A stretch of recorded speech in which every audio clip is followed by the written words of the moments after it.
That was the Killers. Somebody told me. Listen to Russell Brand on Six Music. Good morning. I'm here with Matt Morgan. He's in charge of technical things like driving the desk. All right, Matt? Hello. Are you doing your radio voice? Yes. That's nice. Matt's been having lessons so he can talk more nicely.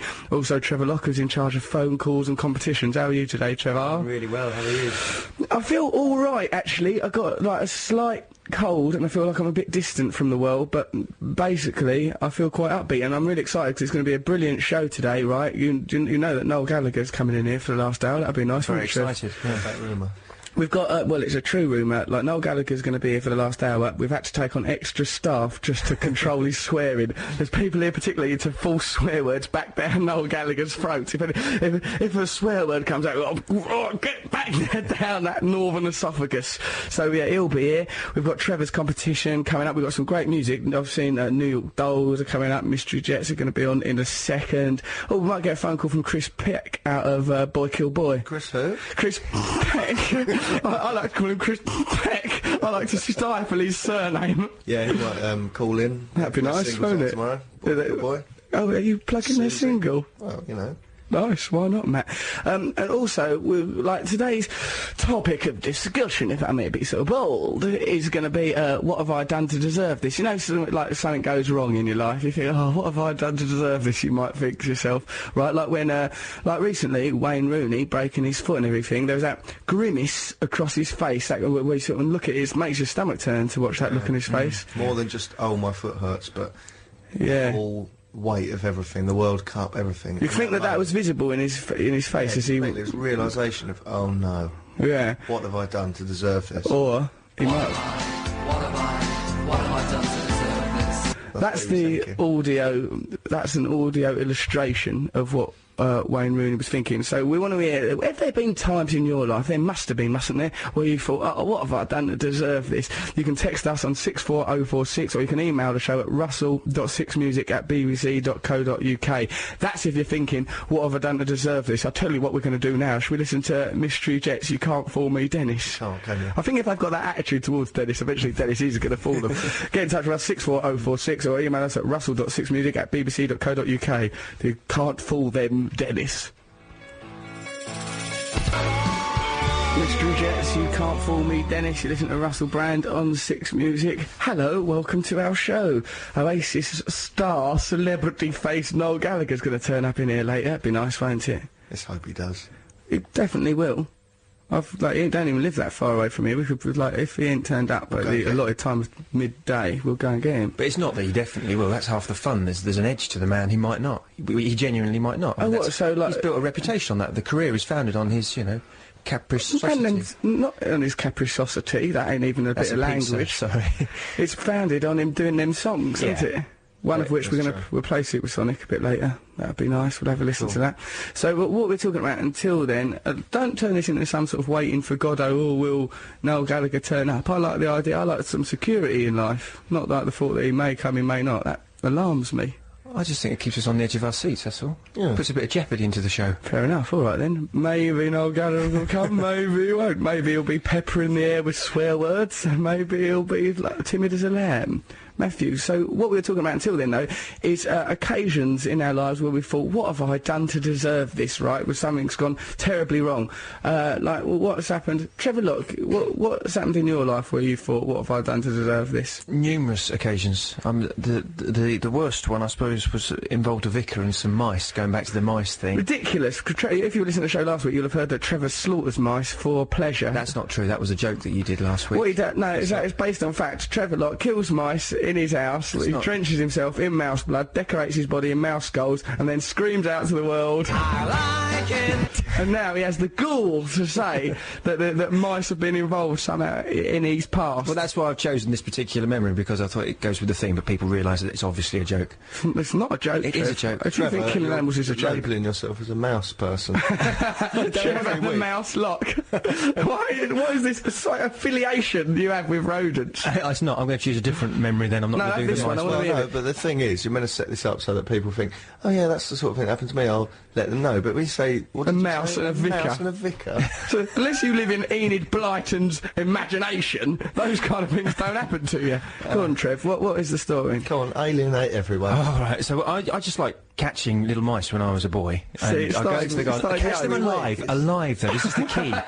So then you can watch them squirm, Oh, Trev. stop it. I was an amateur naturalist, and I go into my garden. Whereas now he's an amateur naturist, he's sat here completely nude, everyone, but for a little mouse pelt. You can use the webcam and see that I'm fully clothed. Do use the webcam, actually, you can see us, and if you want, you can text us and say, make Trevor do something, and then me and Matt, by God, we'll make him do it. So go on, then, let's hear about this mouse anecdote. I used the Longworth Small Mammal Trap, which is a catch-alive trap. It shouldn't be, other mammal traps are available. Yeah, Undue this is a prominence, this is catch-alive the trap, BBC. and it was used by the Ministry of Agriculture for survey purposes. My father worked for the Ministry of Agriculture, and that's how I first came across this trap. I bought my own one. Just when I think Trevor can't get any more tedious, he'll come out and say, like, my father used to work for the Ministry of Agriculture. It was a Longworth, Hogworth camel mouse trap. Trevor, will you get on to the meat and bones of this story, which I'm convinced, even though I haven't heard it, is I crunched up a mouse's spine under the sole of my shoe. That's not nice. Is this the mouse thinking, what have I done to deserve this? Are you empathising with it? Yeah, it will be. Listen, well, yes, it works on that level How as well. can this be bad for you? Come on, there's a vicar and a mouse involved. Let's get to it. And then there's going to be a bit where someone, possibly the mouse, thinks, what have I done to deserve this? Because otherwise this jingle's not going to work. So I catch 2 mice. It was an accident. It was, you know, one of those lucky things. You were young, you were crazy. Hey, we've all been there, haven't we? We were only setting out for one mouse. By jingo, we got 2. Shocks away what it is to be an Englishman. To grow up in the 70s was very heaven. Yeah, the whole Zeppelin thing was happening. Trevor was out catching mice. Sometimes 2 a day. Come on, Trevor, what happened? So I've got 2 long-tailed field mice, and I keep them in a cage that I've specially built. I keep trying to make it all You can't build enthusiastic. cages. I can't, that's the problem. Because I also had a fish tank in my bedroom, and during This the is night, just rambling. during the night, the mice escaped out of my It's like reading a house, serial killer's diary. and they fell into the fish tank. And then Trevor fell over and thought, what a lovely story. That's moving. Trevor, no, come on, let's get to, because I want to know how the vicar gets So what involved in happens this is, my rhubarb. mum was ill at the time, and the vicar would come round to visit my mum. And sometimes he'd come and visit me, and I was in my bedroom. Oh, you lived together, didn't you? What kind of atomised family was it? Did you all live in separate caravans? He'd and knock talk to on each other my about Trevor tin lived in the cans? South Tower. And so what he did, he just sort of knocked. It was like pastoral care. My mum was poorly. He thought, you know, I'll go around and visit the Locke family. Yeah. He knocked on my bedroom door, and I hadn't realised that the mice had gone into the fish tank and they'd actually drowned. And he came into my bedroom, and not he funny, saw I mean, the that mice much, yeah. first. He you know. So he came in and thought, oh, but poor little Trevor, like his mum's not well. How's and it now going he's at taken. school? How's it looking with your mum? And I said, it's fine. And he turned around and he said, oh, you've got some hobbies then. And then there were these I see you drown mice. 2 mice sort of floating in the tank, drowned. And he saw them, and I saw them, and I had to explain what What had did you happened. say? I said, oh, Oh yeah, that cleared it up.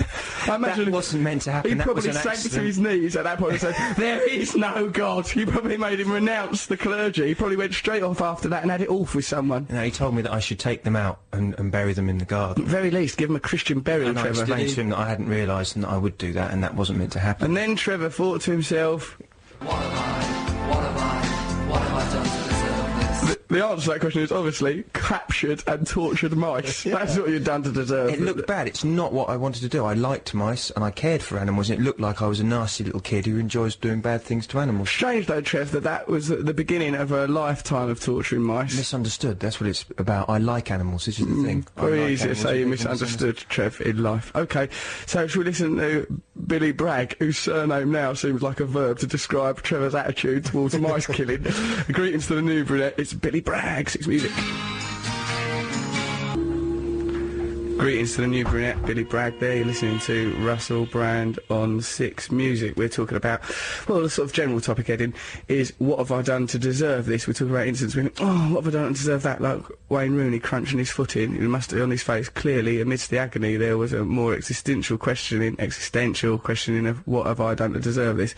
Or Trevor Locke, for example, when the dead mice that he'd drowned were discovered in his aquarium by a vicar, he thought, what have I done to deserve this? When it looks like you've done something terrible and there's no way of explaining it in that moment. I always find it when I've lost my keys, when I can't get into my house. You think, what have I done to feel deserve such a- this? Yeah. You feel such a what? Fool. No, I feel so awful that I've lost control of being out. I should be allowed in my house, but I can't. Okay, well, what about that occasion, right? Me and Matt was once doing a television programme up in Leeds with a young BNP. It weren't a promotional film. we were against them and their racism. And like, yeah, there's a bit, right, we were staying in an hotel, and Matt, right, was throwing food and stuff out of our hotel window, about on the 10th floor, just like throwing peanuts, peanut jars. Peanuts and peanut jars? I think you threw the jar out. They weren't in a jar. They were in a jar. It was a bag of peanuts, and I just started throwing them out the window. Right, throwing all these things out the window. I think I'm happy. Breakfast out the window, stuff like that. I was just trying to live my life. I was a junkie at that time, and my behaviour was impeccable. Right, throwing all these things out, and then the hotel reception phoned up, and security started flowing around, sort of downstairs, looking up at us. And Matt did actually go, "Why is this happening to us? Why are we being judged in this way?" It's because you've thrown those things out the window. There's a direct corollary. It's not hard. It's not an injustice, for heaven's sake. You know, what have I done to deserve this, Matt, for, in that moment? What have I done to deserve this? Right, it was ridiculous that he thought that, because months before he'd been throwing peanuts out of a window and thinking to himself, all happy. What a transition that boy made in that moment. I think we should start using the shorter version of what have I done to deserve this. Here, we've got a text message here from Tim. He goes, "Hello, Russell. I once woke up to find skid marks on the outside front of my boxers. Not what I had in mind when hoping to bed a dirty girl." What have I done to deserve that? From Tim. Okay, I don't know. Well, yeah, let's play What Have I Done to Deserve It's This. the long version. Okay, well, let's try the long version. While we try and make sense of that. Hold on. What had he done to deserve that? Well, Tim, we're going to need to know more about that, mate, because at the moment I think it sounds like a breach of broadcasting law that I've just read out. Once skid marks on the outside of his boxers. How We did don't know they- what what? those skid marks were. Well, he's saying that they're his from another day. Maybe he's... I don't know why he had skid marks on the outside of It's his simple. boxers. He's worn them inside out and back to front. That's a peanut thrower. That's the same thing. What do you Yeah. mean? He's brought that He's upon brought it upon himself? and then said, "What have I done to deserve That's this?" more like, in fact, if there was any jingle for that, it should be "You do it to yourself, you do," in pure Radiohead fashion. Instant karma's going to get you. Either one of those, we'll try and get them sorted out. We've got some fantastic music coming up on the show today. We've got Noel Gallagher coming for the last hour. Text us your moments of your epiphanies where you've questioned, what have I done to deserve this? Preferably not like Tim, where you find yourself covered in muck, and it's clear what you've done to deserve this. It's your mucky lifestyle, Tim. You can text us on 64046 or email us at russell.6music@bbc.co.uk. Have a look at us on the webcam as well. Trevor looks particularly alarming today. What are we going to have a listen to now, Matthew? We're going to listen back to some Killer Keller when he came in. BBC. That there is Professional Widow by Tori Amos. You listen to Russell Brand on 6 Music. We're talking about embarrassing things that have happened to us, like Trevor once slaughtered some mice as a child, and little drowned corpses were found face down in his fish tank in by a vicar, of all people, to make that discovery. Who's that vicar that solves crime? Father something investigates. Father Downing, is it? Father Brown. Father Brown investigates. Downing. That's Chesterton. He's a G.K. Chesterton character. I trust you to know, thing like that. And then there's that one, there's a sort of like one played by Walter Matthau, wasn't there? He played a sort of a detective. Matt's looking like, I don't know about vicars that do investigations. Leave it out, son. Right, here's an embarrassing thing that happened to me. It was, right, when I was little, something happened to her. With me and my mum, we grew up just to, well, she was already grown up, I grew up just with her. And like, I lost a trainer. Right, this is a tragic story, you know, you're already guffawing at it. I lost one of my trainers. And then like, so I had to go to school the next day, and she made me go to school wearing her trainers. They were pink, and like, they were the size of a mum's feet. I only had child-sized feet. What? I had You to have another pair of shoes? No, that's it. That's the tragedy of the story. That's There was sad, isn't it? Yeah, so I had to go to school wearing these pink trainers, right? And I thought I'd be able to overcome this by sort of joking about it and say, oh, they're called Pinky and Perky, and characterise them. But people at school ridiculed me for that, and with some justification. I remember thinking, what have I done to deserve this that day? What have I done to deserve this? Embarrassing. That's what I felt to myself. You know, if you've got any incidents along those lines, you know, where you thought, what have I done to deserve this? Why is my life so embarrassing? You can text us or email us. Text us on 64046 or email the show at russell.6music@bbc.co.uk. What embarrassing things have happened to you? What had you done to deserve this? What are we going to listen to now, Matt Morgan? The Barclays with Soul Finger. Nice. That's That's the Cardigans, Love Fool. You listen to Russell Brand on Six Music. We're talking about what have we done to deserve this when embarrassing or awkward What things have we come done to to us. deserve the temperature in this studio, Russell? What's happened is when we came in, like, it was Natasha must have it really ice cool in here. It was actually, I was, It was just a normal, cool room. yeah, and I was Going through the I can't work like menopause. this. I didn't say that. I didn't have a big tantrum, but I did go up to the heater thing. controls. The controls, yes, and started jabbing at it and made it all really unbearably hot. Now we've sort of carried, we're lazing about like South Americans. We need to have a siesta now. I can't cope with this. Too much pressure. I do like it to be warm. Matt thinks that my house is like an old folks' home because like Ridiculous. It is, it's absolutely ridiculous. It's Unbelievable. designed. Every time I go there, I open the door and have to stand in the garden. you do until you learn your lesson. Come round in lingerie. It's designed so that the only natural response is to take your clothes off. That's why he keeps it in that climate. I like people to be nude when they're down my Exactly, house. yeah. Keeps you more relaxed. Also, though, I do have the telly up really loud like an old person as well. It's ridiculous. To drown out the screams. There's no screams going on. It's not me that stamps mice to death as an hobby. Now, we've got a text message here. It's from Pete, the bedroom man. We like that. Pete, the bedroom man, is... He was around last week. he's a friend of the show. It's Pete, Pete's wife believes herself to be a guest host on this It's show. Minty. Where's Minty? We want Minty to come back. Oh, Minty's contacted us. Minty, who I fell in love with a little bit. Matt, you loved her as well, though. I know. Got this girl Minty sends us text messages as well. Do you love her, Trev? I do, but I think she's taken a blighty one. What do you mean a blighty one? I think she's, had a shrapnel wound that's going to bring her home. Blimey, a blighty one. That's what you call a wound that's going to Yeah. bring you home. Yeah. You'd know about that, Is that, Trevor. is that real or? That is real. No, I don't Is it know like Minty well trench enough foot to know and that. duck boards? Yes, exactly, it's It's from that one, close. I bet you read a lot of Siegfried Sassoon and Wilfred Owen, sit about all wistful, didn't you? I do, A little Couple piece of of hours a week. England. Yeah. So anyway, let's read out this from Pete, the bedroom man, which is a confident thing to call yourself, isn't it? Yeah, but doesn't that mean it's his job? Like he's a carpenter? No, I think he means he's what do you mean, cover like he builds bedrooms. It's a bit euphemistic. He might as well say Pete the sex man. Well, let's wait for his next text. Perhaps it will say that. Working in a client's house and having to get home for my wife to go to work. There you go. The client was Working also... in a client's house, see, he installs bedrooms, I bet Hold you. on, let's work this out. Working in a client's house and having to get home for my wife to go to work, the client was also going out, said, just shut the door after you.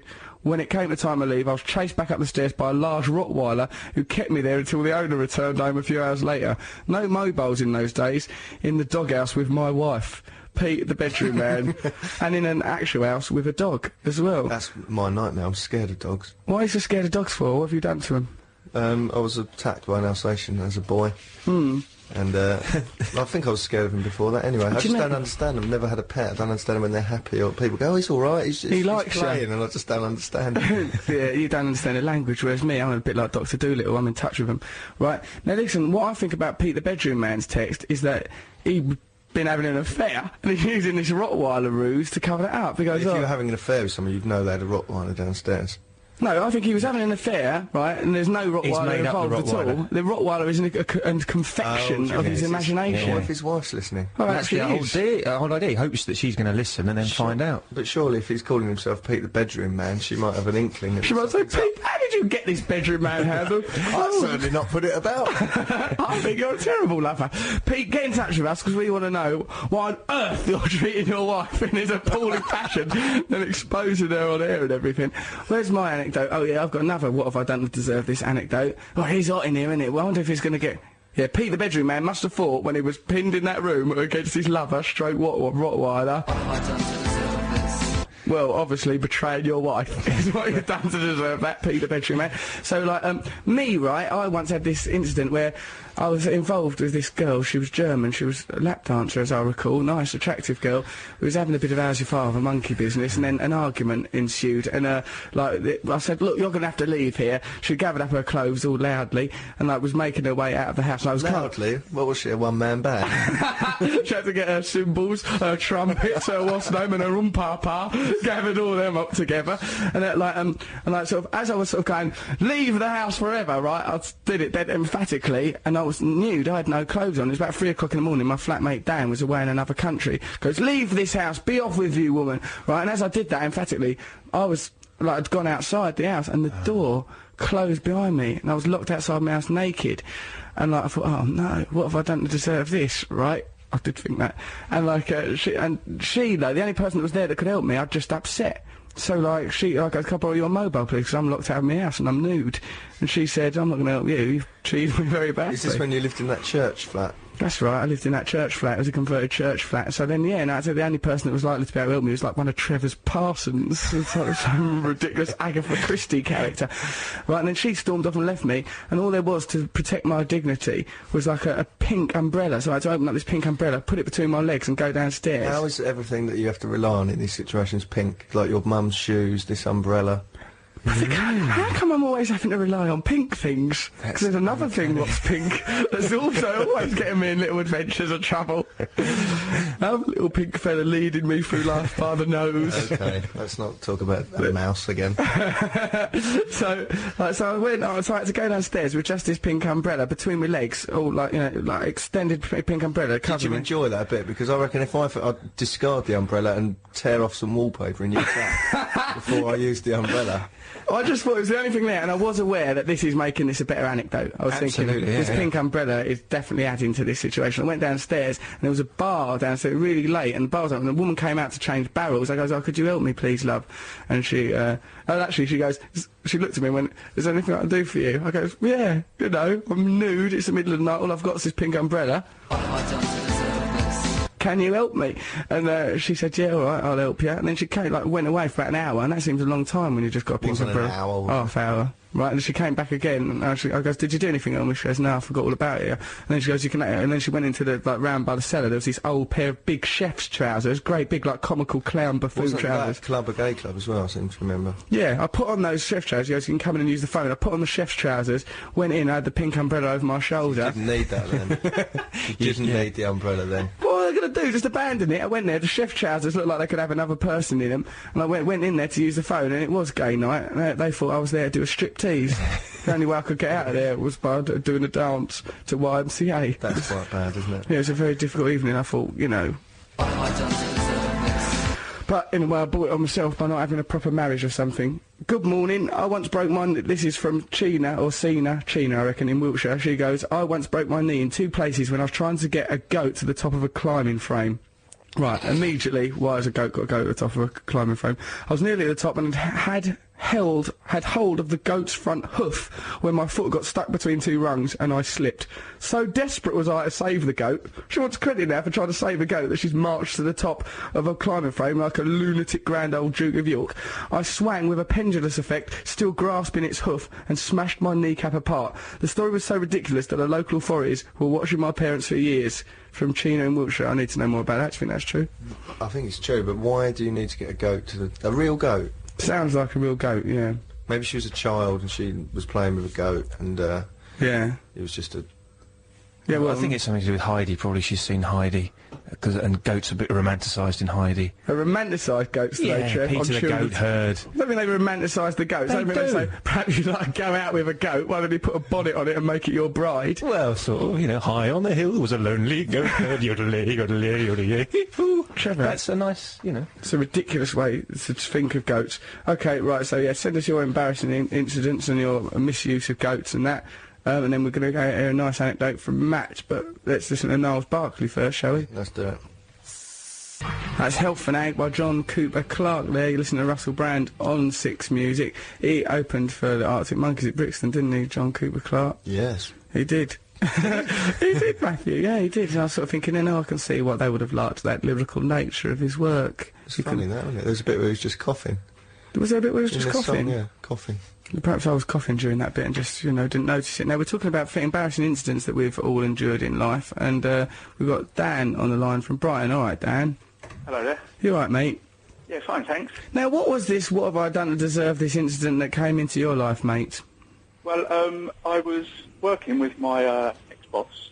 He's your ex-boss now, is he? Yeah, my ex-boss. I'd probably tell you something about the story here. Yes. And, we were working in a sort of particularly big house in Holland Park in London. Nice. And we were fitting some mirror balls as part of a big, highly elaborate hi-fi system in above someone's swimming pool. So, blimey, they're living in luxury. They had mirror balls and a swimming pool. Is this a person you could name? Yeah, this is it. Yes. Who was it? Scarface? Pardon? Whose house was it? Tony Montana, Scarface. It's a big, opulent luxury pad, that, isn't it? Yeah, it's that sort of thing. Yeah. Who was it? That sort of thing. And He never so tells us. I was sort of putting these mirror balls onto the motor, which makes them spin round, makes Yeah. it that nice. I thought they just did that on their own. No, there's a motor that they're attached to on a chain. Right. And I thought the mirror ball was going onto the chain, but it was sort of coming off the chain. Uh-oh. And you can imagine what's happening next. My boss was holding the ladder at the bottom of the swimming pool, which was empty, Yeah. imagine. And we had all the very important sort of like site managers and the customer and everyone sort of watching us. Well, everyone was watching thinking, oh, this is going well, this mirror ball. Our pool parties will be the toast of Holland Park. Exactly, yes. This is it, yeah. And I probably thought, this is going to be fantastic. And, the sort of thing sort of, I kind of dropped it and then looked down and my boss was sort of chatting to the customer. Yeah. And sort of like hit him square on the head. I bet he thought to himself, What have I done to deserve this? how terrible that happened to him, because he's like an episode of Fools and Horses, that is. The Chandelier one. Yeah, it was, and I must admit, it took about a year for me to sort of laugh about it because it was one He's of those vindictive more- man, Dan. It was more embarrassing at the time than it was funny, and all my sort of like all the fellas at work, I didn't tell any of them because I just felt like a bit of a fool, and So you really enjoyed that happening and felt like, and probably your reaction, while your boss was thinking, what have I done to deserve this, you were probably thinking, I like it, and went on to laugh about it for a year, Dan. Well, No, he said it took a a year. little while, but it has become one of my sort of favourite stories, really. It's quite sort of nice. It creeps out now and again. I don't tell everybody every day. Well, now you've broadcast it to all of us. Matt, what Oh, are yeah, you... this is it, yeah. Matt wants to ask you Two something. things. I was wondering how high the mirror ball fell, and also, what are those mirror balls made of? Why are those mirror balls? Made of? What's inside? There's the glass inside. bit. I'm not sure, actually. But Is I it mean, heavy? I should have taken a closer look when some of the mirror sort of part of it fell off when it hit the bottom of the pool. My But boss you- was scrabbling around on the floor trying to pick them up. He was scrapping around, he should have been Scrapping around? looking after his mind. Are they heavy? Well, I think it was more the shock of it, really, and he was worried that it had damaged their swimming pool more than his head. More than his own skull, bless him. He comes out of this story very well, Dan, whereas you look, quite frankly, a bit cruel. The mirror ball, is it heavy to hold the mirror ball? No, it's a very lightweight thing. I think it's just like a plastic. So it might just be plastic or something inside it. Polystyrene, yeah. Polystyrene. Maybe air, really, when it comes to it. It can't be very nice to Well, have I it. really thought they were really heavy. You thought they were concrete? I know, whenever I'm walking under one in the club, I feel a bit anxious that it might come down on me. Me too. Well, you should feel anxious if you're walking below me when I'm fitting one. Dan, if I'm ever anywhere near you and a ladder, I will scurry for the hills. Oh, the very thought terrifies me. Dan, thank you very much for your time. It's lovely talking to you. My pleasure. We're going to dedicate this Camera Obscura track to you. Lloyd, I'm ready to be heartbroken. That's good. I really like this one. Do you, mate? Well, let's dedicate it to you and your poor concussed boss. Take it easy, Dan. Thanks for your Ex-boss, time, Danny. man. Ex-boss, naturally. Right.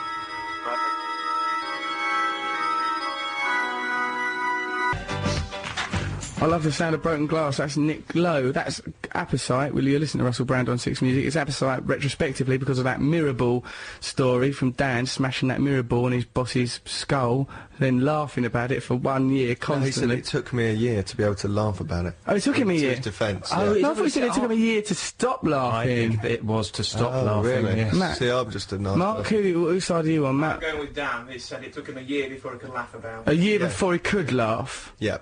Okay, well, Dan's less vindictive. Okay, but then this broken glass theme that Nick Lowe has set up is also embellished upon by what Trev's going to read out, I do believe. This is an anonymous man, and you can see why he's anonymous, because it says this. I got out of the bath to moon my mate's sister. Disgusting. Yeah. She was spraying the garden hose through the window. Disgusting. So, having climbed up on the sink, stark naked, Disgusting! I bent forward Repugnantia. and smashed my butt straight through the glass. What have I done to deserve this? A simple error of judgment that found me in casualty at the local hospital, thinking... What have I done to deserve this? Well, it's clear what he done to deserve this. I think the problem began when he started mooning his mate's sister However, out of she a window. started it. Well, she started started it. it, but there's something unclear, because apparently he mooned by leaning forward. How do you... if his bottom's on the right think- place, hold on. you Yeah, won't but he's lean leaning forward. backward. He must lean, yeah. Yeah, but your head's going forwards, isn't it? Your head leans forward and your bum goes backwards. right, yeah, That's yeah. how we all moon people. My bum went through a restaurant window once, and Why? I had to go with the police Why did your bum go through a restaurant window? because I was on my mate's back, and he was giving Why me were a you on your piggyback, mate's and back? We were running down the Giving road. you a piggyback. Yeah. How old were you? We were at university, and that was the kind of thing we did. Blimey. Then we were going along the road, and then there's all these people in the restaurant, Yeah. and I said, well, I think he backed me up and went, go on, moon them. but I didn't pull my trousers down, but we backed up. My bum hit the window, smashed it. I nearly fell into, like, a big, huge pane of glass, nearly fell backwards into the glass. And then all the people came out with big, long knives. Not the people who worked there. Like, you know, like, Was it a meeting of triads that you'd interrupted? something going on. Saracens came out and chased us off. And then the police came because it was reported as a racist attack, which it obviously wasn't. It was just... Why did it look like a... How did it have the They appearance said, of a oh, racist some attack? blokes came up and smashed our window. Oh, it was a Chinese restaurant. No, it was an Indian restaurant. All right.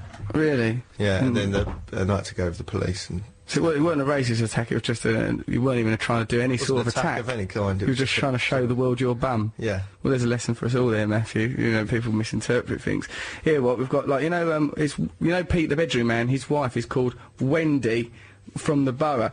She writes, he was dipping his screwdriver last week, didn't believe it for 1 minute. He likes to think of himself as a joiner, bedroom fitter, but gives a ready-made excuse for that carry-on moment. Wendy, the gullible wife in the Borough. Oh, she's reproaching herself now. That marriage is I'm right, disintegrating. he's a bedroom fitter. Everyone else thought it was a boast. Fair enough. But okay. why is she in the borough? What does that mean? Middlesbrough. That's not a euphemism either. She's not referring to being particularly fertile. It's not like a trench of fertility that she carries around with her. It's something to do with rabbits. She's a bit of a bunny or something. No, it's not Borough, it's Borough. Middlesbrough. Well, I thought it was The either that or northeast. something to do with Tolkien. You know, like the Shire. She's from the borough or something. Oh, for God's sake, Oh, Trev. God. What's But wrong with this lad? she's from the borough of Middlesbrough. We're going to make you tell a story about that pike in a minute, Trevor. Probably people that were listening at the beginning have probably forgotten how much you hate animals. We'll bring that back right up to the surface again in a minute. It's Sina. Right, we've got another, remember Sina, the goat girl? Yeah. Like, well, she's not part goat or anything, but she sent us that thing about taking a goat to a climbing frame and it baffled us.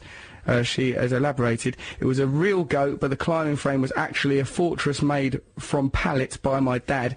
I was going to have a picnic of Marmite sandwiches, other sandwiches are available, at the top, and wanted some company. That's all. I did nothing to deserve it, and in big time pain. Love from Sina, pronounced like Tina with a C. Sina, have a nice day.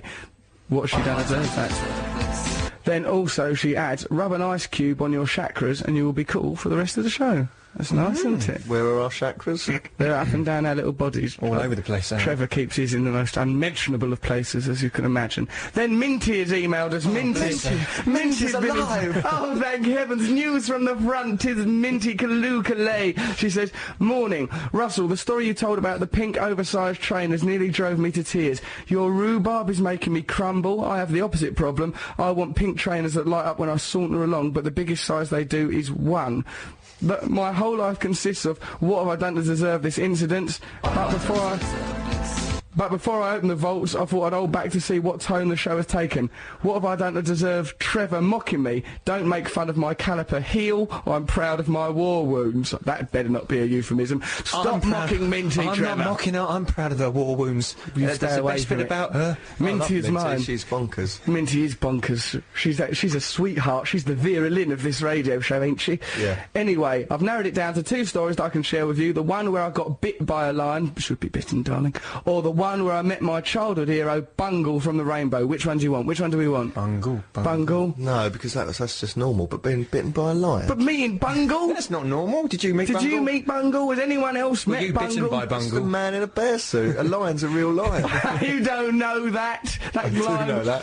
It might not have been. It could have been Hang on, Aslan from Lion Witch Being bitten by a Wardrobe. lion normally means you're a bit mad and you've gone to the zoo. How she got near that lion? I want both. Minty, send us both. We need to know both. We can't decide. We need to know both. Okay, shall we? Let's have. Oh, Graham Graham Coxon. Coxon, your Graham favourite. Coxon. I love Graham Coxon. Let's have a listen. You and I, Graham Coxon. You listen to Russell Brand on 6 Music. Good old Graham Coxon. I like him. I'm on Jonathan Ross next week, next Friday night, and Graham Coxon's going to be on it performing. That'd be good, wouldn't it? So he won't be in that green room bit. I think he will be, because I think the band are in the green room bit. We've met Graham a few times, eh? He's dead nice, eh? Nice, isn't he? It's a bit like Frank Spencer in his mannerisms. We really think we've got a bit effete, delicate. Yeah. He dresses like Clive Dunn, then, doesn't he? He dresses like Clive Dunn. Last time we saw him, he was dressed as a communist soldier. Yeah, that's what I mean.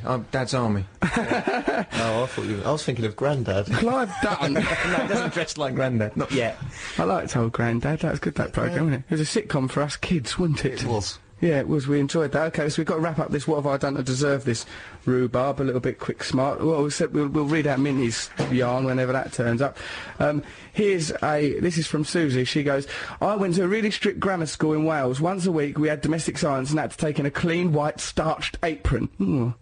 I was really embarrassed in front of the class when I opened my nice, clean apron to find I'd bought a pillowcase by mistake. I had to stand in front of the class as punishment while the other kids cooked their stuffed baked apples, and I thought... What have I done to deserve this? Also, in primary school, I was too scared to ask if I could go to the toilet and weed all over myself and the teacher. I had to stand in front of the fire, holding my knickers up to dry, thinking... What have I done to deserve this? I'm not surprised. It Weed matters. on the teacher as well. Well, I suppose the wee was coming out, the teacher stepped The in. teacher probably picked her up and went, oh no, not here. I was Not always too scared to now. wee on my teacher, but You were too scared to wee on your teacher. yeah, I just went to the toilet. You're probably too busy weeing all over rodents. Have you been saying, to- I'm your master. Have you ever been to a primary school as an adult? Their toilets are ridiculous. Yeah. Tiny, aren't they? They're like little toilets. Can you imagine? It's ridiculous, isn't it? Everything's so low down. Going back to last week, I really like trying to spot the satellite dish at Jodrell Bank when driving to Wales on the M56. It gives me a real buzz when I see it depends which way the dish is pointing. I look at it and I think... What have I done to deserve this? She doesn't think that. She thinks, I like it, Matt. You're just yeah. completely out of touch. Jesus, you're not listening to what's going on. It's terrible. I don't like it. It's the kind of bungling amateurism that has no place on the BBC. Matt, what was you going to say about lashing out at your siblings as an infant? No, well, it wasn't like I kicked my sister once, but she was older than me. Why? It was a fight. Anything goes. She used to use her fingernails. It was hair pulling. It was, kids fighting. And then I kicked her, and then it was at that point, I think my dad came in and saw that, You saw the kick. and he made me... Did you not try and justify yourself going, she pinched me first? Yeah, there was In a that lot of that crying going on. voice. And he said, no, you're going to be punished. No, here we go. And then he made me... We had these big bits of paper that we used to draw on. Yeah. And he made a sandwich board out of that and sellotape and wrote on both sides of it, I kick girls. But he was writing that from your perspective, because he obviously didn't kick girls, No, otherwise he wouldn't be so there was a damning of moment it. where it looked like a huge Confession. I kick girls. There. I want the Grown man. world to know. That's where you get it from, son. But then, so he made me wear that and stand out on the main road. And but the weird thing was, I was embarrassed, obviously, and there was nowhere to turn, and I couldn't go back in the house. I did think, I'll walk off. Did people I pip was their scared. horns in support? People did. Yeah. Cars went past, went, yeah! Me too. They toss money at you. There's no money, should but have a bucket. there was a sort of... People slowed down, read it, and then went, yeah, and bibbed. Really? Yeah, that would never happen now. What do you mean that'd never happen now? Well, it would It would you happen wouldn't- worse, I You think. wouldn't get public support. They'd offer me a ride somewhere. They'd probably say, join our gang. You'd be Little made baseball mayor. bats. All right. Trevor, let's start. Trevor, it's time for Trevor's competition now. Trevor, where's Trevor's jingle that he uses to publicise his competition? Let's have a listen to that, because every week we do a competition where Trevor uses sound effects to portray a popular song. We have to listen to these sound effects and then guess what that song is. Trevor's jingle goes thusly. It's Trevor's Sonic Enigma. There it is. Trevor, are you proud of that jingle? I am. Yeah, I think it's a little bit grandiose. But You're a just grandiose production. man. I'm not a grandiose man. I'm a humble man, and it's got good production values. That's what I like about it. Yeah, it has got good production values. Matt, I think, has made an alternative for Trevor's competition. Trevor, listen, Trev. Yes. Trevor's made a complicated, impenetrable, confusing and ill-thought-out noise. That's a bit more like it, Trev. So let's have a listen then to... What you've got to do is listen to these sound effects. Will you explain it, Trev? It's your contest. Well, it's very simple. Listen to the clues, the sound effects, the voices. There's a The clue, a sonic impenetrable, clue. meaningless drivel. It's not meaningless. There is a meaning. If you can decipher the meaning and come up with a well-known popular song title, you'll win a prize. Wow, that's a prize, exciting. really. I think you might win a prize. If not, Have you something bought will that happen. Bob Dylan track yet for that person, Matt? Yes. Have you? Yes. No, you haven't, have Yes, you? I have. He's bought it. Highway 61 Revisited. Have you given Where it is to him? it? It's in my house. He's not bought it. It's a total lie. He's not bought it. And when he said, I'll buy it, I goes, he won't buy it because we offered it as a competition for a prize. Matt never bought it for anyone No, else. there was a confusing mistake, and where I was being handed something, and I thought I was meant to add that to the prizes. Yeah. So I said, "Oh, and you win Bob Dylan," and then she. But we was just going to play that track, But weren't I we? will. I mean, I will bring that in. Yeah, my so house. he hasn't bought it. Now he just compounded that lie by telling another lie. Okay, so let's listen to Trevor's competition while Matt muddies the air with treachery. Right, ready? Oh, I can't see a thing. Ow! Who are you? I am Sir Reginald Shoe Feet Nipple Horse. Oh, stop winking at me. I'm not winking at you, I can't help it. Oh, you're hideous. I am not hideous. My mother was a spider. Now stick with me and we'll soon keep an eye on your girlfriend. Trevor, that goes on for about a month. But it's got longer, it's got more That's obscure and 22 confusing. seconds. He was told 10 seconds. 10 seconds, Trev. That's the production. That's not me. I mean, I just write the scripts and deliver the 22 seconds. performance. I can't bear to ever listen to that again. I don't know what on earth you're talking about. I am Sir Reginald Shoehorn. It's just blithering rubbish. If that was an Edward Lear poem, Edward Lear would be put in an asylum immediately for drivel. It's nonsense, Trev. So we have to play that multiple times, and that's going to take up about an hour of the I'm show. sorry. I We're apologise. going to have to give over the whole show to that. Well, we'll have to talk in and out of that thing. Right, so what you've got to do is listen to that baffling quagmire of nonsense and see if you can work out what song that's supposed to be. And the derisive sniggering wasn't part of it. That was just me doing it live at Trevor's efforts. Let's have another listen, shall we? So, go on then. See you on the other side. Oh, blimey. There's a horse noise. I can't see a thing. Ow. It's dark. Who are you? I am Sir Reginald Shoe Feet Nipple Horse. That's ridiculous, that Leonard Rossiter bit. I'm not winking at you, I can't help it. Oh, you're hideous. I am not hideous. My mother was a spider. Now stick with me and we'll soon keep an eye on your girlfriend. What a lot of rubbish. Why did you that, judge Trevor? that? Why did you jump in with both feet in a negative way?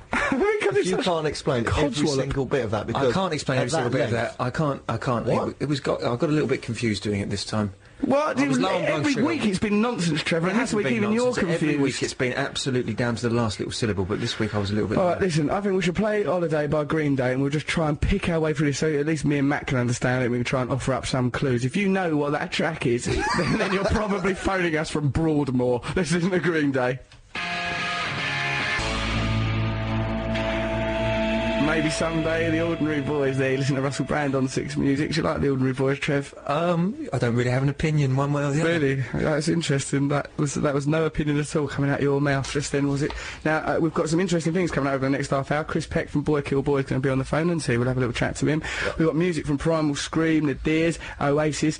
And then for the final hour, Noel Gallagher is coming in here. You can text us if you've got any questions for Noel or if you want to have a go at Trevor's competition. We'll play that again.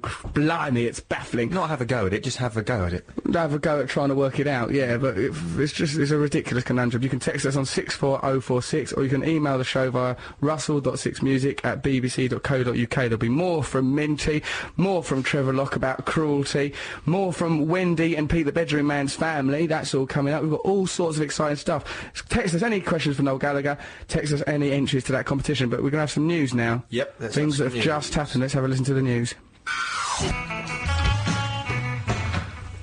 R.E.M. Don't Go Back to Rockville. You listen to Russell Brand on Six Music. We've been doing Trevor's competition. Trevor done a noise. Let's do your jingle match. I think it might be... Is it even here? not actually. Oh, for God's sake, don't bother with it. No, I've got it. Let's have it. Trevor's made a complicated, impenetrable, confusing and ill-thought-out noise. Now that jingle sums up the racket that you're about to endure. See if you can work out what song this is from this cacophony. Have a listen to Trev's competition. Oh, I can't see a thing. Ow. Who are you? I am Sir Reginald Shoe Feet Nipple Horse. Oh, stop winking at me. I'm not winking at you, I can't help it. Oh, you're hideous. I am not hideous. My mother was a spider. Now stick with me and we'll soon keep an eye on your girlfriend. Stick with me, we'll soon keep an eye on your girlfriend. I think the most baffling bit is, I am Sir Reginald Shoe, that Leonard Rossiter bit that you do, Trev. Yeah. It's despicable. Yeah, that was an ad-lib, really. I got a little confused. Don't put ad-libs You out. can't ad-lib. Every word's meant to make sense. I know, there was a limited time to record this. We were recording it under pressure, and I What sort of pressure? A gunman came in? There was no government, but I wish there had been, Trev. I hadn't had my lunch, and I'd had an early breakfast, so I was a little bit low on blood sugar. And that's the result, is it? Mm-hmm. This ranting. Trev, all right, let's talk through it, because we want people to... you can text us if you think you know what that song is. Text us on 64046 or email the show at russell.sixmusic@bbc.co.uk. The prize will be you can come in here next week and there'll be loads of CDs and stuff like that. You can come in and hang out with us if you want. You know, it'll be a right laugh. We're talking to Chris Peck a bit later, Noel Gallagher's coming on the show a little bit later. But now, Trevor, try and talk us through what on earth you mean by this. Let's listen to So it. if and I let's- play it and then you we'll speak talk over it. Okay. Come on, let's listen. So there's some I can't see a thing. atmospheric clues there. There's a time of day. What's that noise? I am Sir Reginald Shoe Feet. He's a sir, Nipple isn't he? Horse. Right. Yeah. Oh, stop winking at me. I'm not Why is he winking at you. I winking at can't you? help it. Why would he Oh, be you're winking at you? hideous. Why would he be I hideous? am not hideous. My mother was a spider. Now stick with me, and No, we'll what soon do keep an eye on your spiders have a lot girlfriend. of? Legs. Well, so spiders have a lot of legs. This man is Sir, so he's a knight. Is that what you're saying? Yeah, don't give it away. Oh, is it? Yeah. No, listen, you won't be able to get the answer from that rubbish. You have to pin him down. I wish there was a gunman to get him to yield the answer to that lunacy. If you think you know the answer, 64046, that's for text. Email the show, russell.6music, hold on a minute, russell.6music@bbc.co.uk. Matt, what text message have you got, mate? I've got one here from Gemma, who says that I don't get this. She woke up naked on a tour bus in Bolton with the worst hangover in my life. What did I do to deserve that? What have I done to deserve this? Well, she drank too Surely. much. Yes, it's quite clear. Who's Yeah, tour on a bus? tour, exactly. Yeah, what kind of Gemma? Come on, dear. And what have we got? We've got another. We've got an email from the Pete the Bedroom family. Here it is. It says, you know, like Wendy from the Borough and Pete the Bedroom Man. It says here, this is from Nico, Pete the Bedroom Man and Wendy's daughter. They're all in the Borough. She says, one summer the sole on a shoe had come away, so my dad had super glued it back together and left it on my rocking horse to dry in the sun. Right? We're better. We're better than the rocking horse. We're more surreal and bizarre. And immediately popped it on a ghost train so that the rotation of the ghost train would dry it off. I then wanted to go on my rocking horse, so I moved the shoe, not realising a bit of glue had leaked out from the shoe and ended up gluing me to the rocking horse. Oh, no. That's a nightmare, isn't it, to be on a rocking horse and, like, you think, oh, I've enjoyed this rocking, but now it's time to leave. And then you're stuck there forever. Oh, that's like that short story by somebody, isn't it? Where the kid goes on the rocking horse and he can predict the Well, it the is outcome of- similar. 'Cause, I mean, a kid goes on Very a rocking similar. horse. But he's stuck there. So similar that I don't think this story exists. It's just you being a loony. I bet as Nico was on that rocking horse, she thought to herself, and the answer to that is nothing at all, because it's Pete the Bedroom Man who makes bedrooms for a living, certainly isn't having How's Your Father for a living, unless trouble in that Rottweiler counts. He should know how to use a tube of glue, shouldn't he? Do you think if you were glued to that rocking horse, you'd spend some time rocking back and forth thinking, I know this doesn't work, but it might move if I keep doing this really hard? What, that you may rock yourself free? Yeah. Hey, let's rock for freedom, yeah? Yeah. On the horse. I don't know. I mean, I suppose so. You'll just try and make the best of it. Yeah, so if you know the answer to Trevor's Sonic Enigma or Trevor made an impenetrable noise, text us on 64046 or email us at russell.6music@bbc.co.uk. Minty still hasn't told us about being bitten by that lion and bungle and all that stuff. I really wanted to know about both of those. Where is Minty? Hello, Minty. I do hope she ain't been claimed by the Luftwaffe. I do hope she ain't got into some terrible bother. Oh, crikey. Minty, do get in touch. Should we listen to Primal Scream, Country Girl? Country Girl, I yeah. like the video of that. I like the woman in it. Okay. Fair enough. Country Girl, Primal Scream, we listen to Russell Brand on 6 Music. What have we done to deserve this? When I was 19, I saw Bodger and Badger, and as they signed my pants, I was squeezing Badger's nose, whence upon he dropped his pen and bit me. What have I done to deserve this? Yeah, well, that's unprofessional, isn't That's it? what happens when you meet celebrities in real life. They can never live up to it. I always liked Bodger and Badger, but it turns out there was a dark side He to can't them. have any nerve endings in his nose because it's a costume. Why did he care? Yeah. I think he's teaching a child a valuable lesson. Don't tweak animals. That's not nice to go. Trevor, if anyone here should be I'm an understanding animal about lover. animal abuse, it's you, a man who prides himself on slaughtering mice in multitudinous numbers. Did he each squeeze the week. Badger's nose or Bodger? Bodger's a man. Bodger's the man, Badger's the puppet badger. And I think either way, I think I think that actually the person who sent this text was 19 at the time that they did that, so Well, you know, you should be over that by that age. oh yeah, I suppose so. We've got another message. It's from Stan from California. When I was in the 6th grade, I played the violin in my class's music band. One day during practice, the headmaster lady, mistress that is, that headmaster lady character who will stagger around the place, walked in to do one of those just having a look rounds that they do. This person's like an alien at school. Everything seems bad. Headmaster lady, one of those walk rounds they do. And then she walked towards me as I was about to scoot past the violin section when my bow, in mid-arco, went straight up and poked her in the tush. She did a... tush, that's American for ballet. Yep. She did a slight shrill and turned and gave me a look. Every time I saw her after that, she'd give me a look, and I could only think... What have I done to deserve Stan from California. I wonder what that look was. So what, as if he did that as a sort of cheeky on the headmistress. Carry on way. As if it was a Benny Hill influenced violin stick. That's what he probably called it. You know that violin stick? Yeah, it's extraordinary. I was in that building where you learn stuff. With a stick to make sounds come out of a wooden thing by Stradivarius.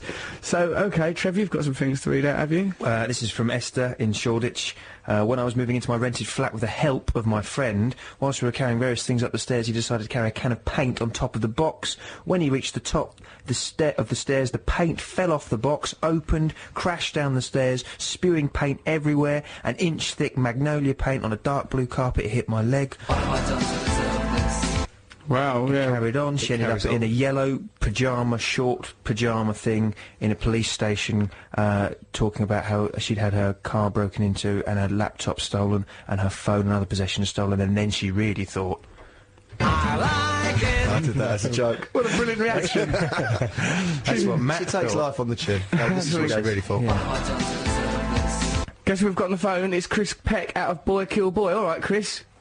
Hello, mate. You all right? Yeah, I'm in a good mood today. You know, we're talking about things going wrong and stuff like that. You must be in a good mood because your single's coming out tomorrow, ain't it?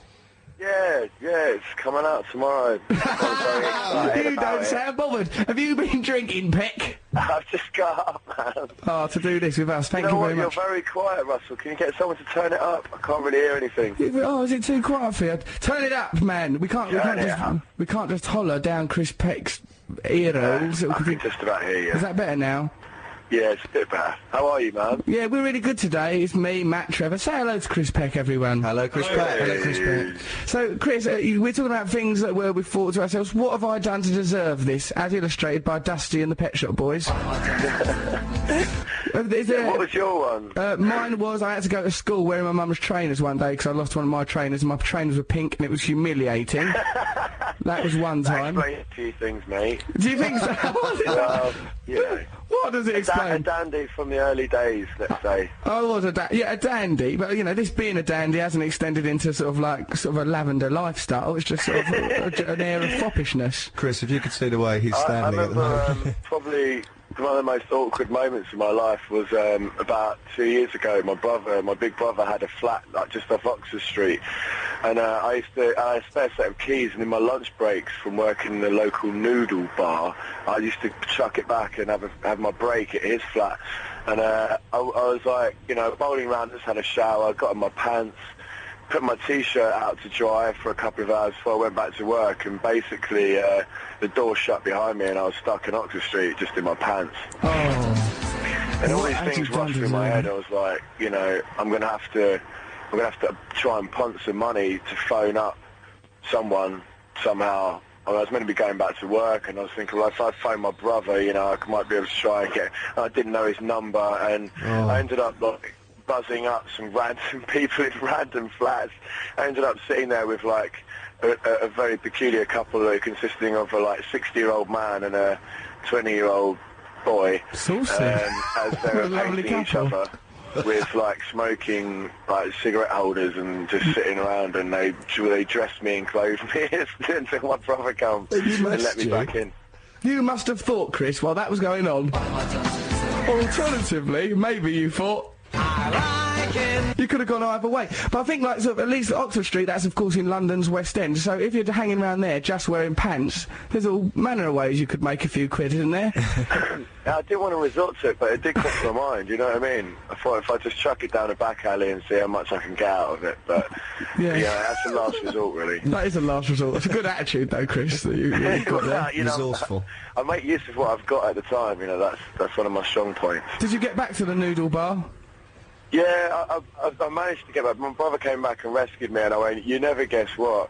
And they were like, they didn't, you know, they didn't believe me until I said, I don't know what I've done to deserve this. Probably because you were there hanging out with Kenneth Halliwell and Joe Alton, from the sounds of things. Yeah, wearing waistcoats and smoking fags. It's quite bizarre. And sometimes in that part of town as well, it's sort of like you don't want to know who your neighbours are. It was really a bit of a weird one like that. It but, you know, they fed and clothed me. When I needed a neighbour, they were there. Were they there? Were they there? Really they were there. They were there, well, that's nice to know. Where are you now, Chris?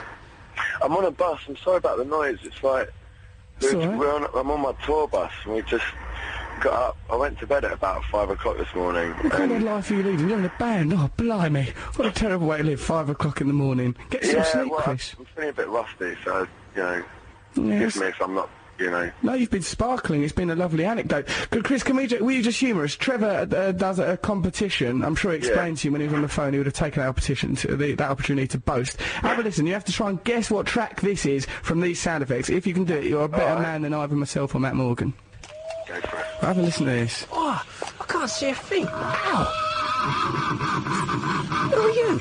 I am Sir Reginald Shoe Feet Nipple Horse. Oh, stop winking at me. I'm not winking at you, I can't help it. Oh, you're hideous. I am not hideous. My mother was a spider. Now stick with me and we'll soon keep an eye on your girlfriend. Can you guess what track that is, Chris, from that racket? Do you know what? I don't know if there's irony attached to this, but I couldn't hear anything at all. Is that... You're no less off than anyone who heard it. I think just from listening to the sound of silence within the confines of your own mind, you have just as good a chance as anyone else from guessing what that track is, because it's just a delirium of racket. Okay, you can just say is the it I name. Want to Be Your Lover by Prince? Is it, Trev? It's close, but no, it's not. Well done for having a guess, Chris. We're gonna get. Do you know what we're gonna play now, Chris? What's that, mate? We're gonna play Susie by Boy Kill Boy. That band you're in. And also, you're on my MTV programme tonight as well, aren't you? Performing. You're on MTV One Leicester Square performing, and I do a little performance We've with got Chris to try and Pittsburgh. find someone with a TV, with an MTV 2 box which we can watch. But yeah, It's going to be a struggle. Yeah, mate, we had a great time on that show. It was wicked. I'll phone you up and describe it to you. Chris, thanks very much for your time, mate, and we'll talk to you again soon. Let's listen to Chris's single Cheers, out Chris. tomorrow, Boy Kill Boy. See you later, Chris Peck. God bless, mate. Cheers. Ta-ra, bye now. Bye-bye.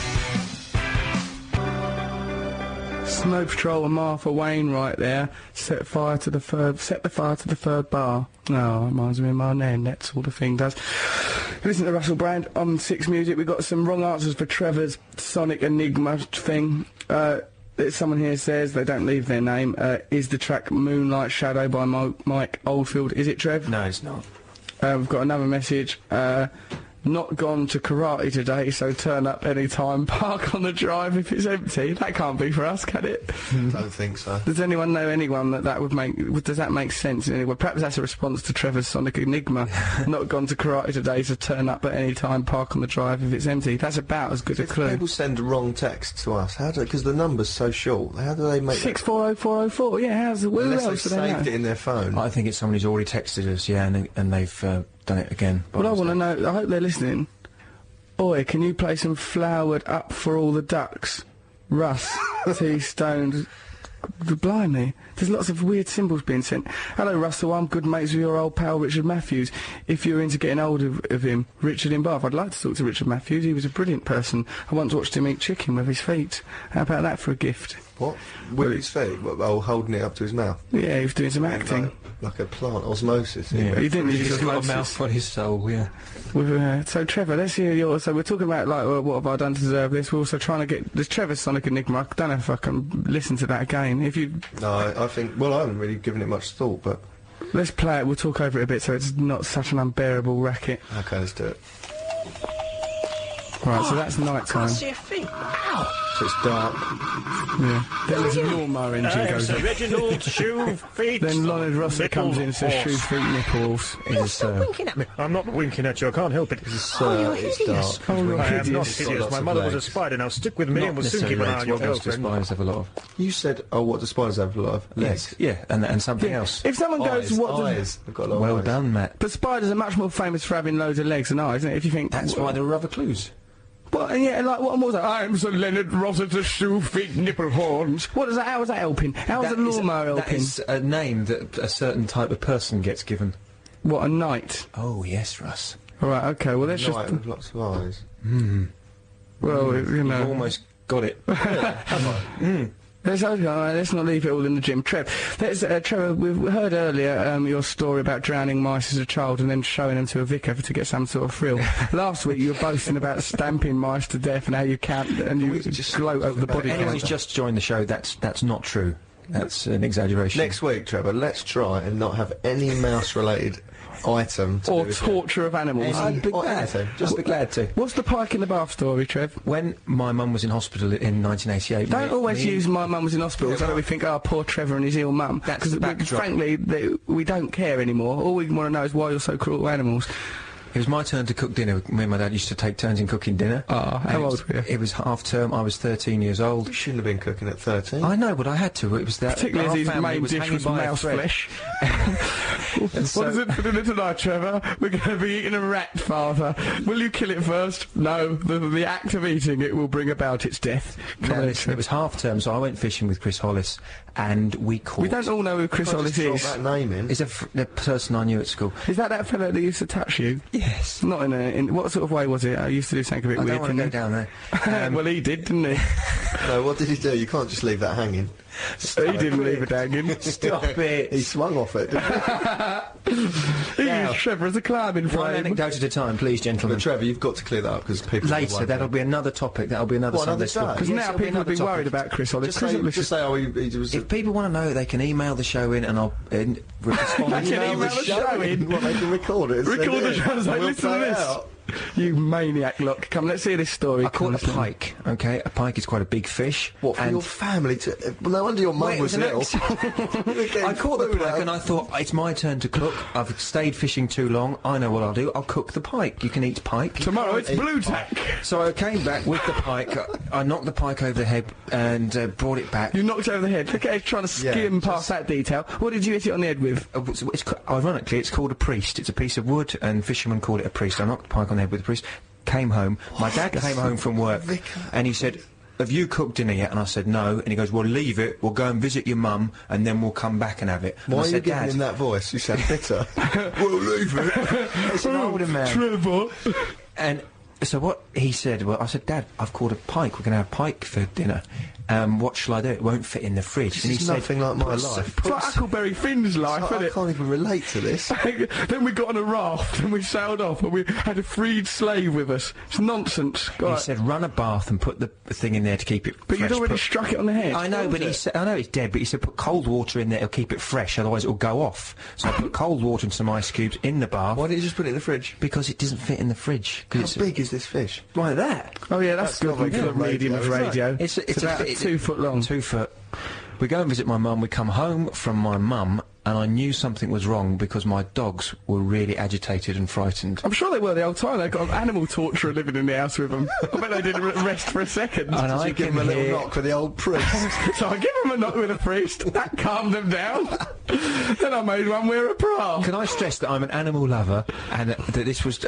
I don't like killing animals. and I don't like killing fish. Dear. Finish this story.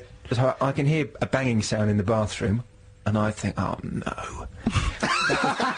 You think, oh no? Oh no. Why didn't you think, what have I done to deserve this? Because that comes later. I just felt, oh no, at this point. I go into the bath, the fish has only gone and come alive again, hasn't it? It's come...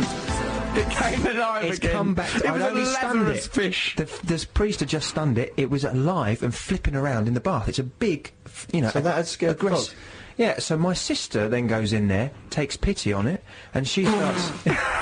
She takes pity on the fish. I'm going to go in there and take pity on that We're fish. emotionally disturbed because our mummy's in hospital, so she goes in Don't there try and mitigate it. She starts dropping peanuts in to feed it.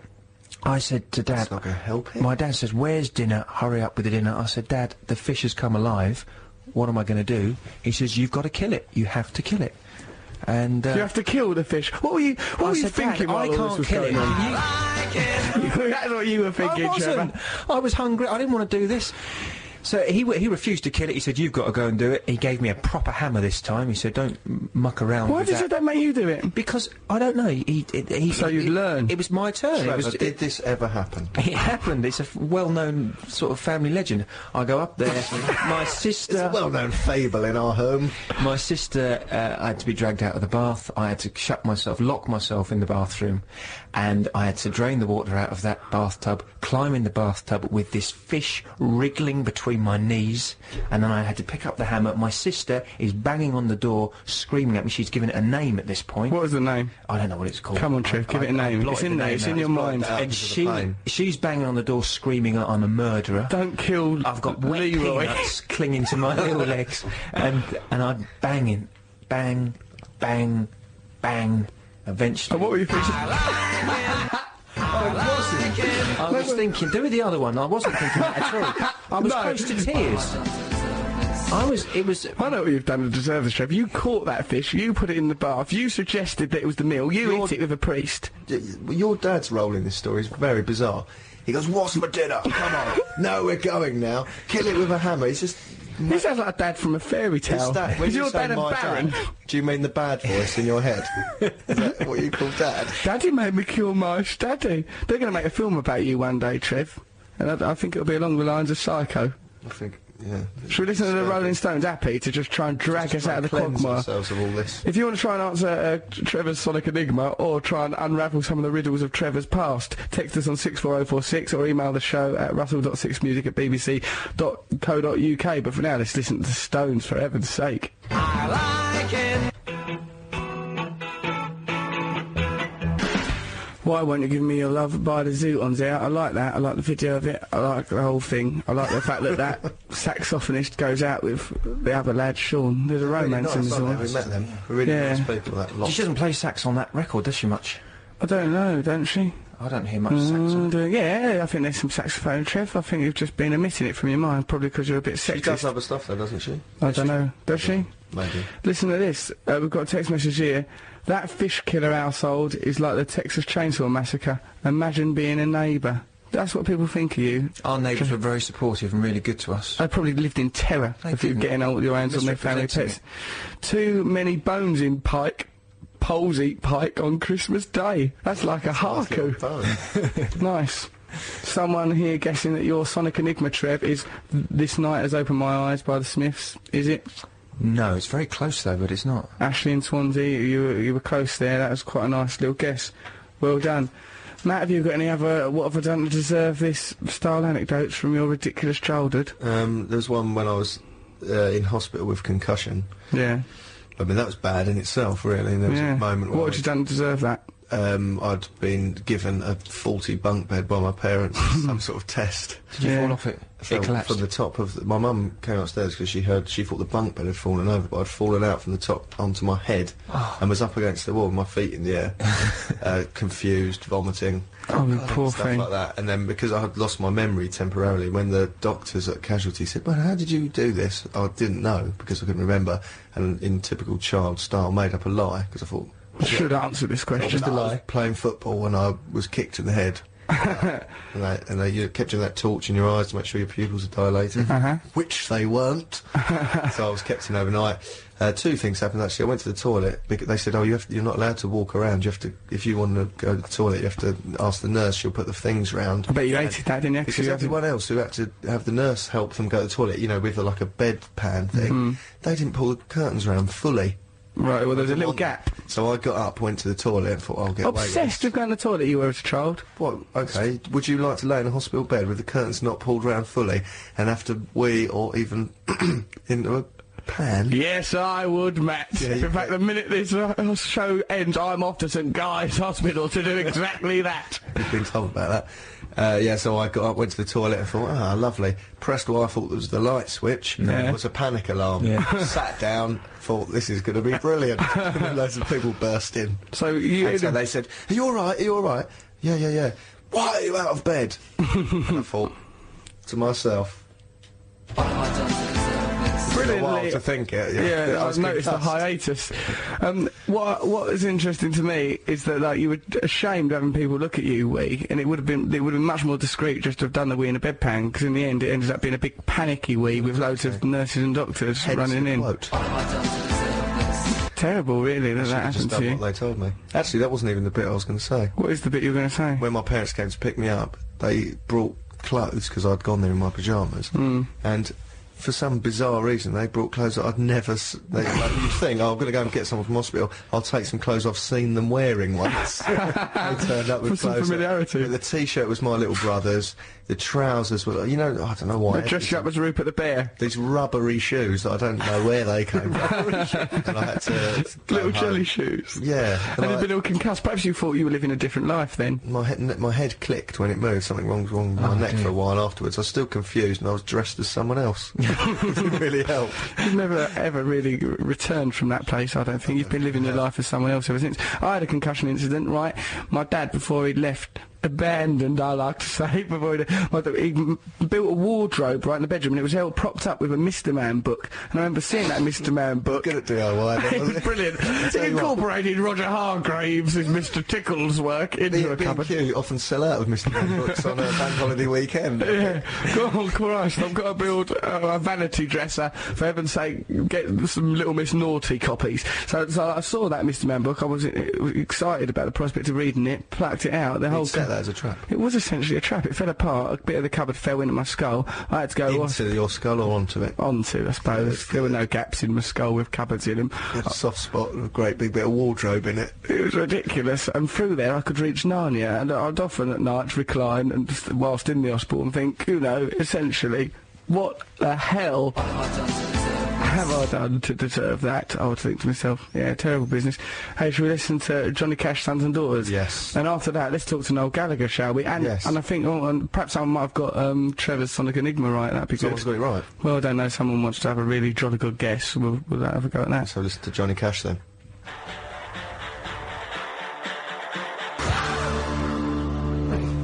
Johnny Cash, Sons and Daughters. You're listening to Russell Brand on 6 Music. Right, we've got some more answers for Trevor's baffling Sonic Enigma. Here, one to another by the Charlatans. Is that right, Trev? I don't get that at all. I think that's an absurd answer. Trevor, you are in no position to be judging other people's mental processes after you spent your childhood smashing fish and mice to death and now set up competitions that could only be understood by the loonies. Listen to this one. This is from Dewey Nyman, and they've sent an email, and under subject they've put Trevor's Psycho Sound Contest thing. That's what they've called it. Greetings, Russell and the team. I think I have it. Could it be R.E.M.'s Night Swimming? Please tell me I'm remotely close, as the sound effects were no clue at all. It was only the clues you gave away. Dewey from Luton. All right, Dewey, you're remotely close, with the emphasis being on remotely. Trevor, again, why are you attacking Dewey? I think that why is he attacking me? He's just because lazy. you're competent. He's not lazy. He's not lazy. He's doing his best. He's not. I don't think that's his the best, bad Matt. If tools that's his you've given best, us. no. Because Trevor, that astonishing clue that you said. Well, let's listen to it once more, and then we've got Richard on the line who wants to have a guess. Oh, I can't see a thing. Ow! Who are you? I am Sir Reginald Shoe Feet That's my favourite bit. Nipple Horse. That sounds like a lawnmower as Oh, well. stop winking at me. I'm not winking at you, I can't help it. Oh, you're hideous. I am not hideous. My mother was a spider. Now stick with me and we'll soon keep an eye on your girlfriend. That is what you get if you get a man who killed trout for an hobby as a child to do a competition. We've got Rich on the line. Rich, do you think you know the answer to Trevor's Sonic Enigma, mate? Yeah, it's The Night Has 1,000 Eyes. Trev, is that the right answer? Of course it is. Well done. Rich. Congratulations, well done, Rich. Yes, well done, Rich. Rich, how did you begin to decipher that baffling rhubarb? I think it was the night thing that gave it away. Right, it was it was Reginald Pipsqueak Nipples and all that. Then the spider thing. It had lots of legs or lots of eyes. Right, so, okay, so it was brilliant deduction by Quite you. clear then, wasn't it, Rick? Rich, you don't even know Rich's name. The clue for that was he said his name's Rich, and you're calling him Rick. It's a good job you don't enter your own competitions, Trev. So, so you got it. Did you get it from me and Matt's retrospective clues? Sorry, you're very faint. Oh no, I'm sorry. We're not very good with sound effects or audio at this radio station. But aside from those two areas, we're brilliant. So, how did you get it? Was it from the clues that came later, or was it from Trev's baffling soundscape? It was from the first hearing, really.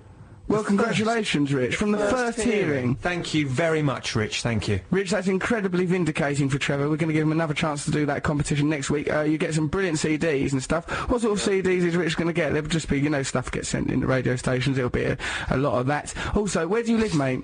Sorry, Scarborough. Oh, so you can come and see us next week. Yorkshire with my partner Susie, who emailed you about the pillow thing earlier on. Which pillow thing? Pillowcase. Oh, the pillow. That was a good one. Oh, thanks for that. Hey, you two can come down and visit us next week if you want, and you can have loads of records. We'll be up for that. All right, well, come down if you want. Have a chat to our producer afterwards, and you can come and visit us. It would be lovely to see you, and then you and Trevor obviously got a lot in common because you're the only two people on Earth that understand that competition. So, all right, what we're gonna listen to now then? We're going to go to the news now, but we'll listen to Night of a Thousand Eyes after the news. After the news, Night of a Thousand Eyes, Bobby V. Congratulations, Rich. See you next week when you come down. You'll be sent some CDs in the meantime, unless Matt don't bother to get any. Let's have some news. Bobby V, The Night Has 1,000 Eyes. So clear and tangible when he does it. When Trevor tries to describe that song, it's like a sort of audio Sudoku.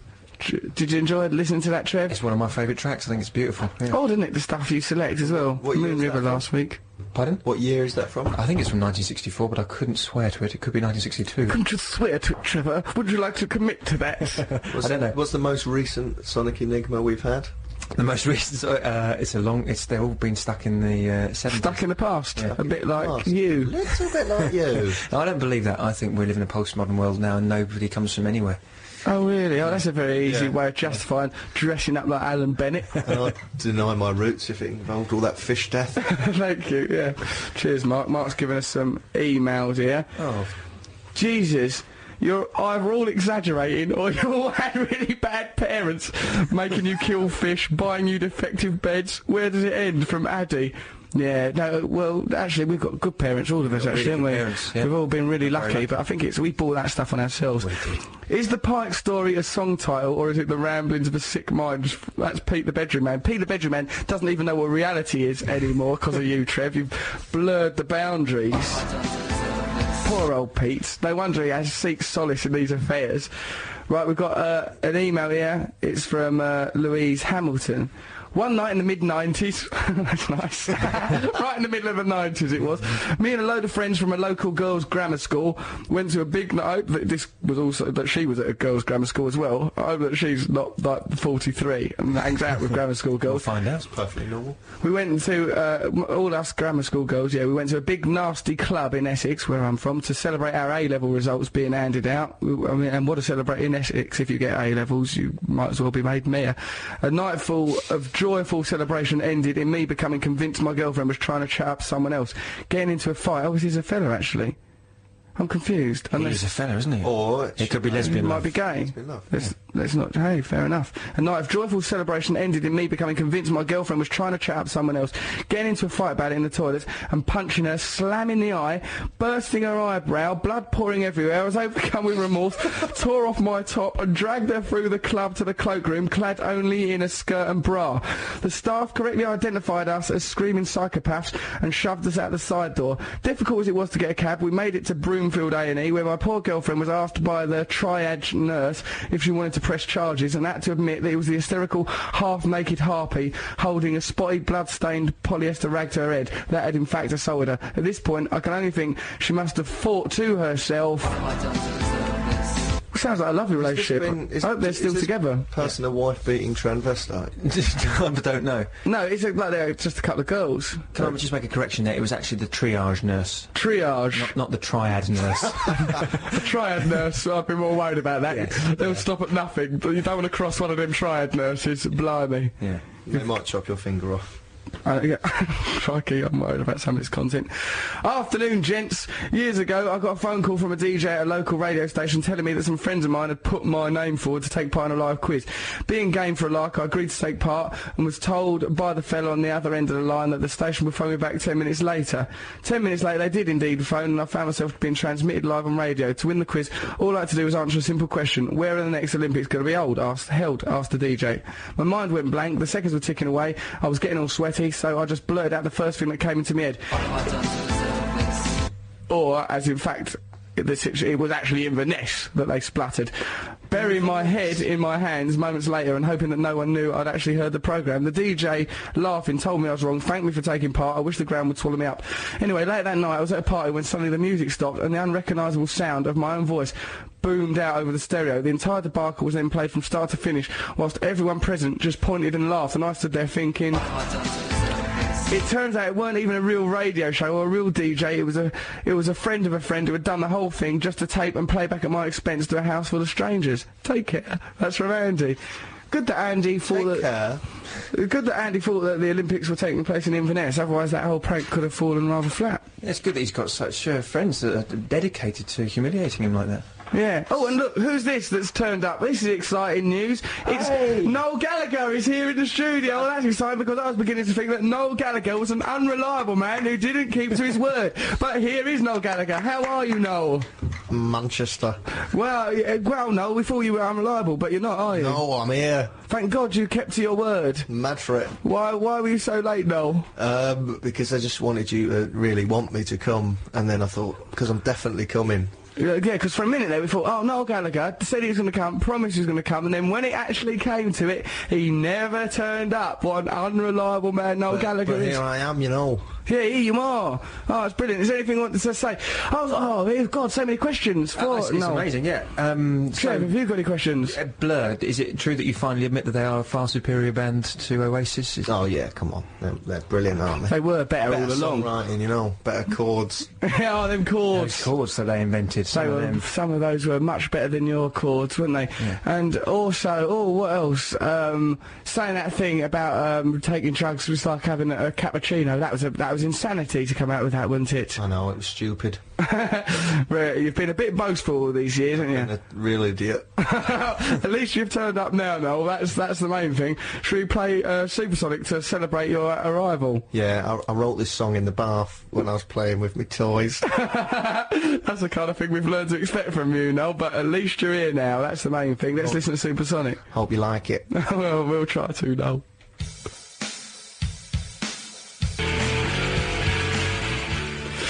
You're listening to Russell Brand on Six Music. That's Supersonic by Oasis. We've been joined by Noel Gallagher. To think, Trev, you were saying that Noel was unreliable and wouldn't turn he's up. cut it fine, hasn't he? But yeah. But at least he's here now. That's the main thing. Brilliant, yeah. Hello, boys. I brought some Rice Krispie cakes that I made. Nice, thanks for bringing those, Noel. These are really nice. Unusual. It's odd that you that chose to dress in that ball gown, Noel. How come you're in a ball gown? Comfortable like this. And what's that you're wearing underneath your ball gown? PE knickers. Lovely, you look really nice. So, Noel, that song Supersonic, is it true that you wrote that about your then boyfriend Larry Grayson? Yeah, it was, he bought me a My Little Pony for my birthday and I was chuffed. So you wrote him Supersonic? You really wrote that song? Well, because I heard that actually you and Liam are a little bit like Minnie Vanilli, and it's actually... it's Paul Gallagher, the chuckling puppeteer behind Oasis. Our sort of chubby middle brother. He's, or bigger brother or something. Yeah, I can't remember my family. Yeah. Changed since I've been famous.